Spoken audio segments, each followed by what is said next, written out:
replay is just sticking out there like the government is watching.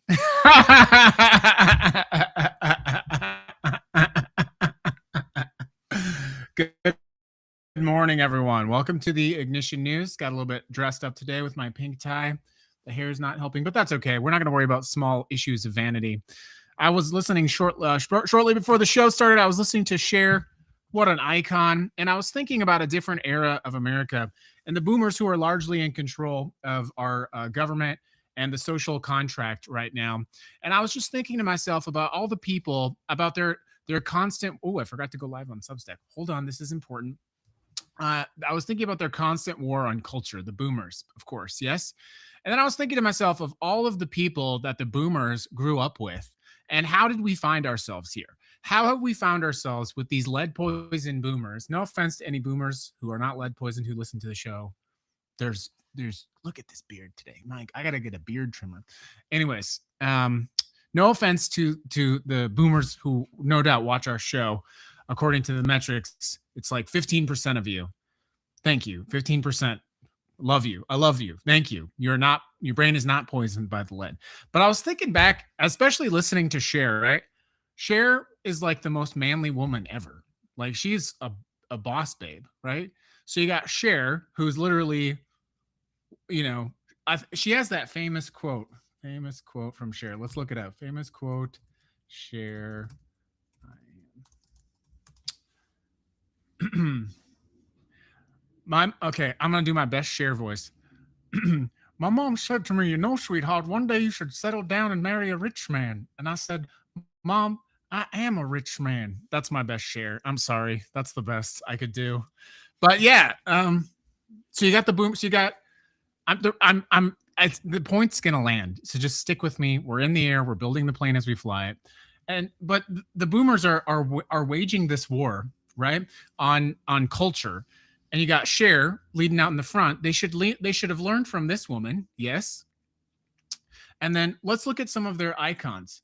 Elvis Presley. Okay, Elvis Presley wore these giant sequin fucking glittery fucking gold shit sunglasses, hair up to there. Who else? David Bowie, Ziggy Stardust, right? Okay, Prince,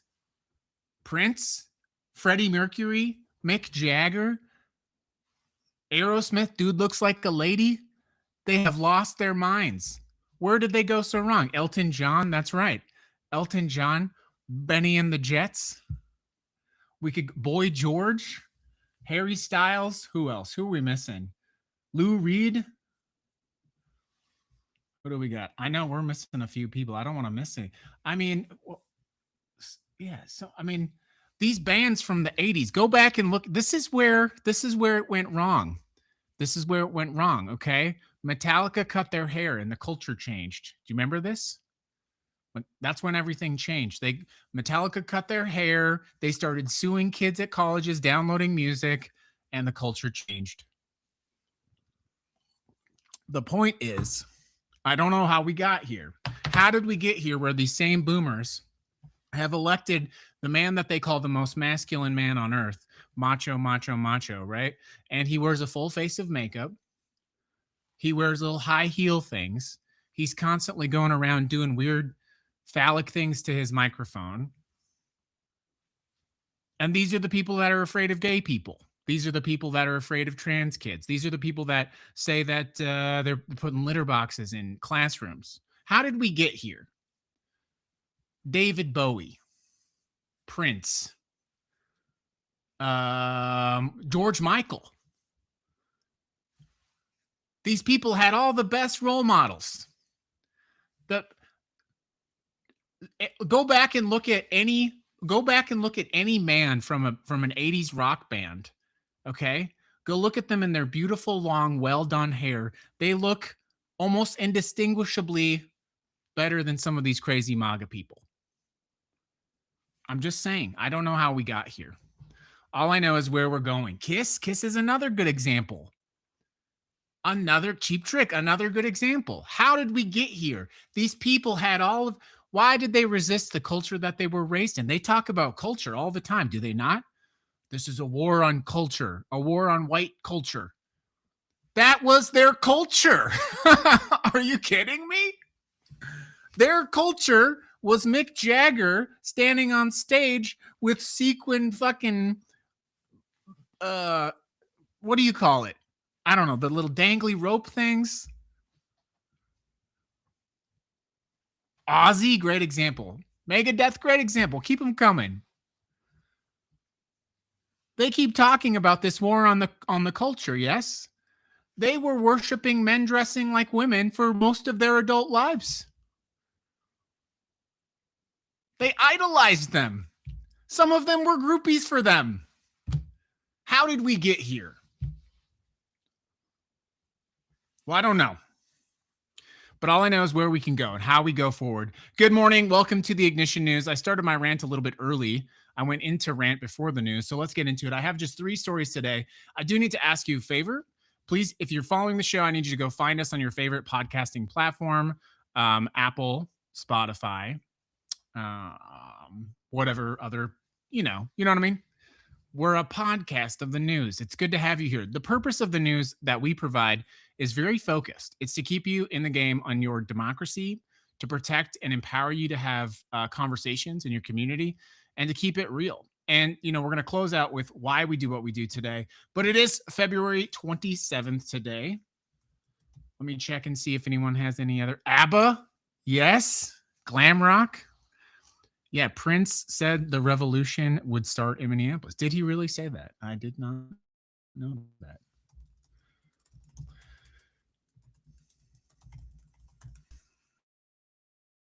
We got a good crowd today. A lot of people chatting in the comments today. I really appreciate it.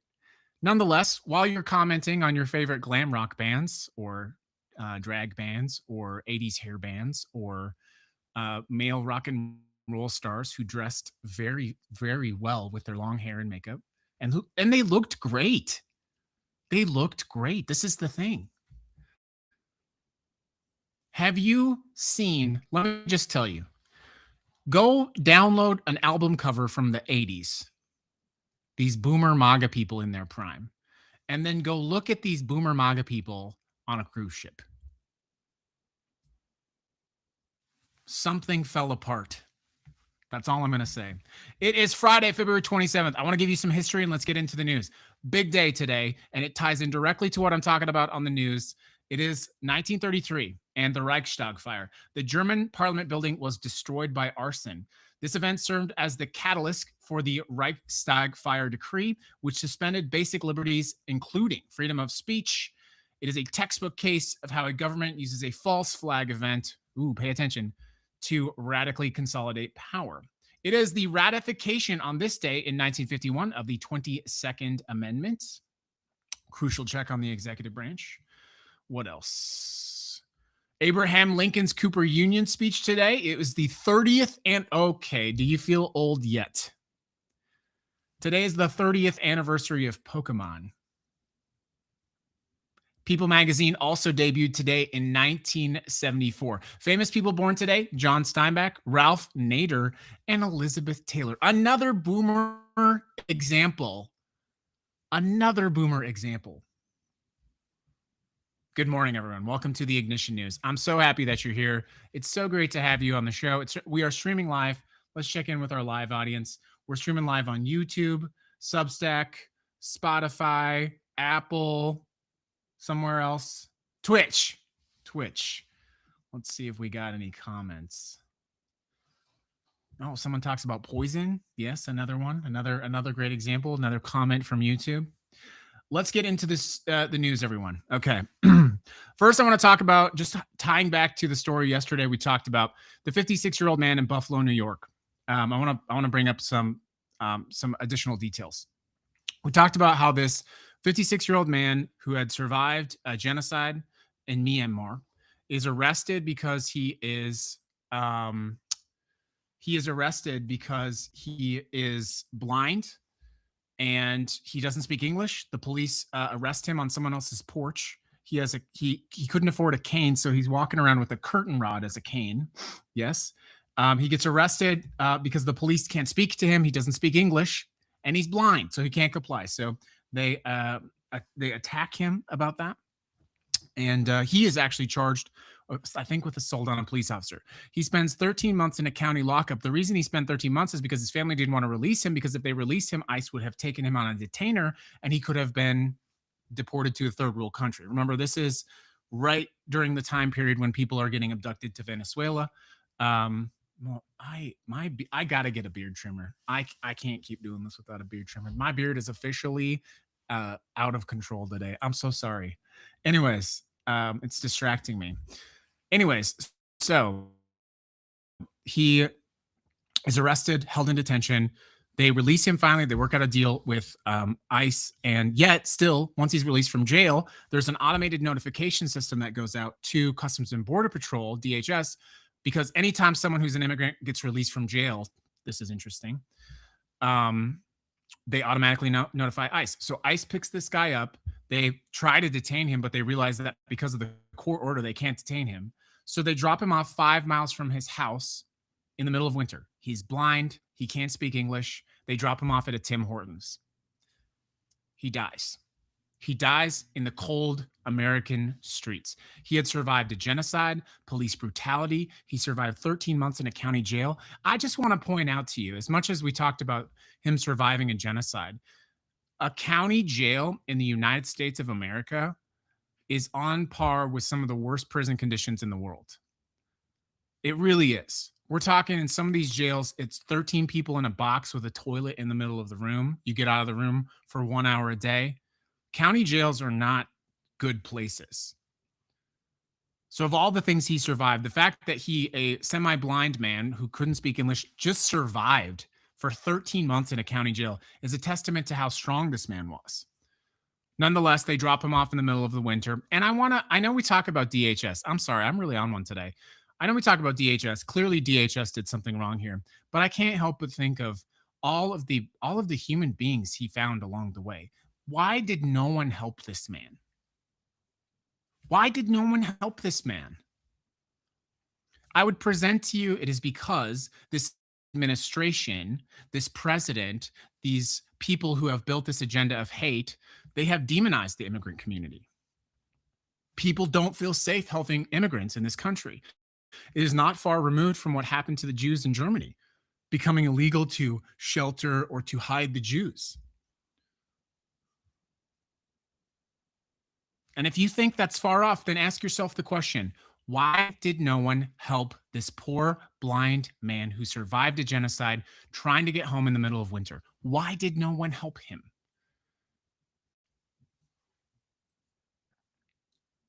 But the story I want to tell you is not just about him. DHS, Kristi Noem's department, had this to say. The agents offered him a courtesy ride to a warm, safe location near his last known address. That was the Tim Hortons. They're saying it was a warm, safe location. They say he didn't need assistance. Oh, really? So now people are telling Kristi Noem something very clear. Kristi Noem, it's time to lawyer up. It's time to lawyer up. This is a dereliction of duty. Members of Congress are saying this. Members of the community are saying this. This is not border security. These are human rights violations. And guess what? When you're at the top of the agency responsible for human rights violations, you're responsible for those human rights violations. And so, like members of Congress, like members of the community, and like his surviving family, by the way, I too would recommend that you find a really good lawyer. A really good lawyer. Let's move on to the next story. Speaking of lawyers, moderator Cat, I'm going to get to that in a second. Thank you. I want to talk about the midterm elections. Got to kind of book along here. We have to start saying plainly what is happening with the midterm elections.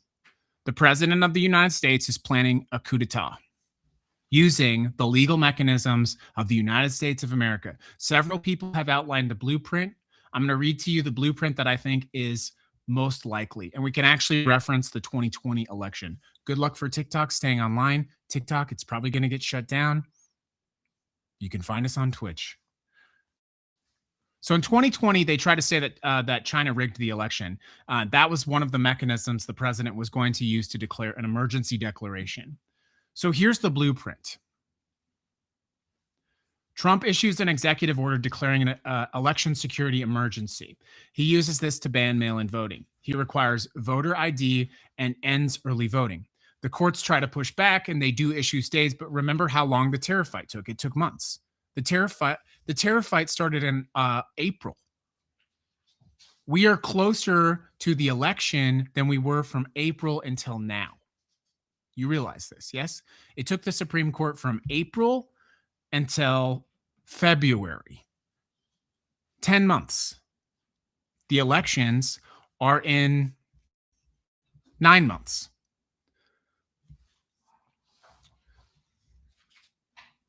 If Trump rolls out this emergency voting order, exactly. If he rolls out this emergency voting order weeks before election day, the courts simply will not have time to stop him before the ballots are cast. So he ends mail-in voting, which he's already said. These are things he said he's going to do.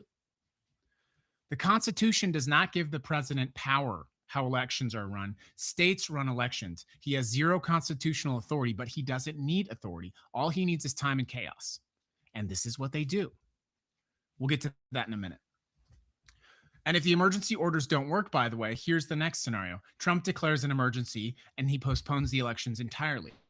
And the Supreme Court issues a stay, but Trump has no obligation to follow it because guess what? The Supreme Court doesn't have an army. The Supreme Court does not have ICE. ICE, who now, if you've been listening to the show, you will know has been stockpiling $30 million worth of ammunition and enough weapons to be the third largest army on the planet.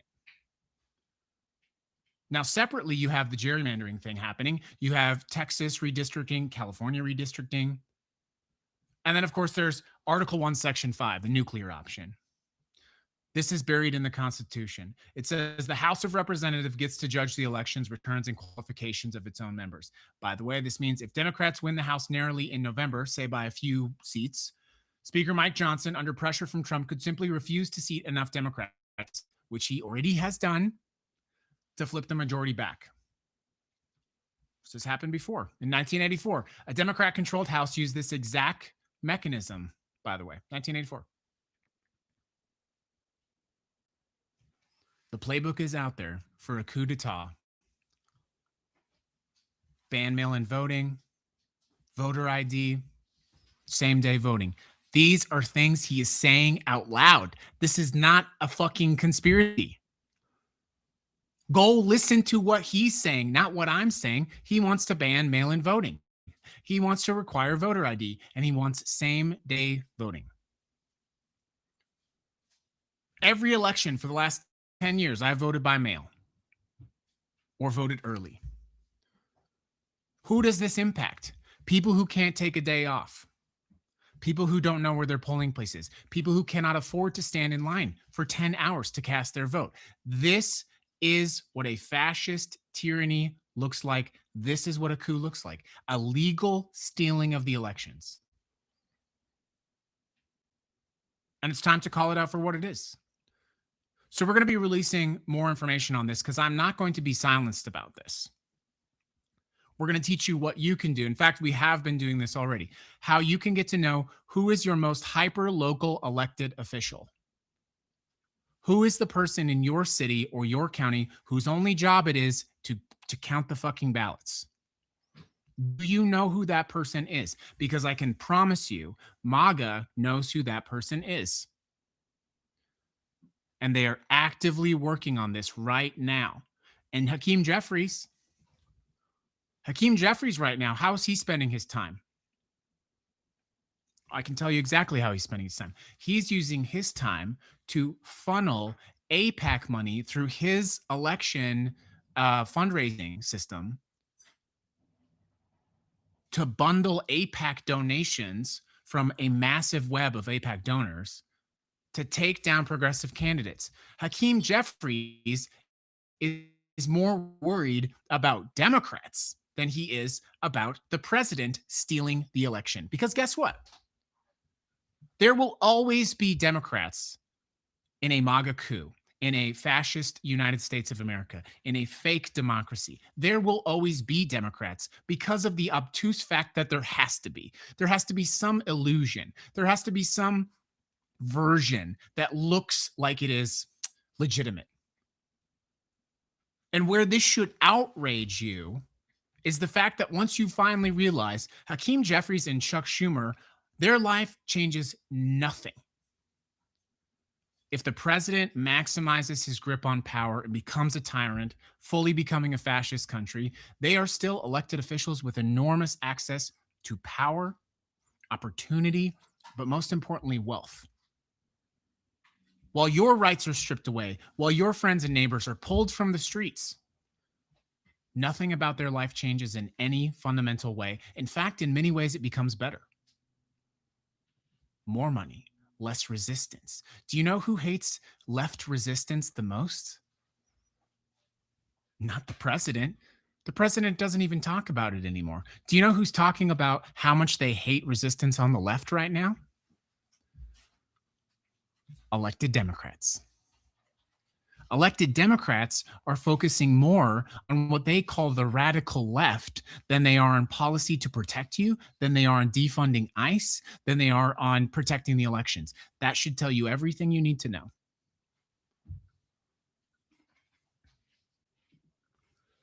I'm not going to have time to get into the rest of the stories today, but I do want to bring you a little update. This is direct from, what do we got? We got Moderator Cat gave us an update here. Oof. Breaking news. Scouts remove all references to DEI activities. Scouting America discontinued the Citizenship in Society merit badge due to policy changes. This discontinuation is tied to a memorandum of understanding with the Pentagon to maintain military support for the Boy Scouts. Interesting. So effective today, the Boy Scouts can no longer start the Citizenship in Society merit badge. We have a Boy Scout in our house, so this is important to us.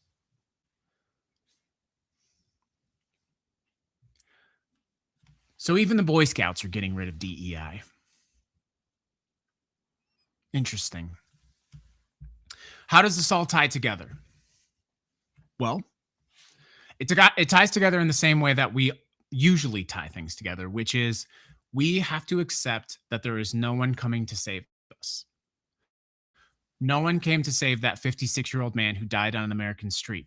None of your representatives, whether that is your city council or Chuck Schumer or Hakeem Jeffries or former President Barack Obama, none of them are going to be on the line to protect this democracy. They are sleepwalking into fascism. This may be the last free and fair election of your adult life. And I am not joking. I would not say that if I did not think it was true, but I really do. I really fundamentally think that if we do not protect this specific election, we may never in our adult lives see a free and fair election again. So it requires you to get in the work now, to understand what is happening in your community now, to be a champion of your local elections, of your city elections, your county elections, and your state elections. You need now to find out who is the person in your county and in your state who is responsible for ensuring that your elections are fair. And you need to do what your Democrat elected officials are not doing, which is you need to now demand and hold them accountable now. And it is not just about villainizing these people or saying that they did anything wrong. That's not the playbook. These people need to know that we will protect them, that we will defend our democracy, that we will have their backs when the president tries to come at our local elections or when he tries to use Congress to invalidate legitimate elections or to ban mail-in voting. Your local elected officials need to know that they are expected to be out front and that we will be with them, but they cannot sit and wait around anymore. That time has passed. Right now, we are all the same as that stateless. If you think about it, this man who died from Myanmar, he was stateless. I would argue right now that if you're not in the 37% of America that actively supports this administration, I would argue to you that you are stateless. Someone made a death threat to me the other day, a very clear death threat. Who am I supposed to report that to? Kash Patel? Who is going to investigate the person who wants to kill me? Pam Bondi? So, my very life, liberty, and pursuit of happiness, I am a stateless man. I am. I have no protections under the Constitution. Do you think Pam Bondi is gonna investigate the man who threatened to throw me out of a helicopter? Who I believe would do that given the opportunity, by the way? Do you think Kash Patel is going to fly his jet down to Las Vegas, which he actually lives in Las Vegas? Do you think he's going to ask the FBI to investigate the man who threatened to shoot me or throw me out of a helicopter? Absolutely not. And so I am a stateless man in my own country. I have a driver's license, I have ID, I pay my taxes, but I am stateless. And you are most likely stateless as well. And that is why we must go to the front and protect this country. Of course, my lawyer would want me to remind you, blah, blah, blah, the Ignition News, we're nonviolent resistance.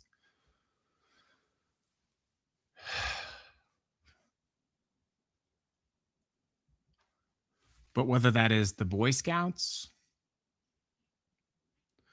or the immigrants or the trans individuals or the gay community, the veterans, the disabled, if you do not actively support this administration, you are stateless. But the thing about being 63% of a country that is stateless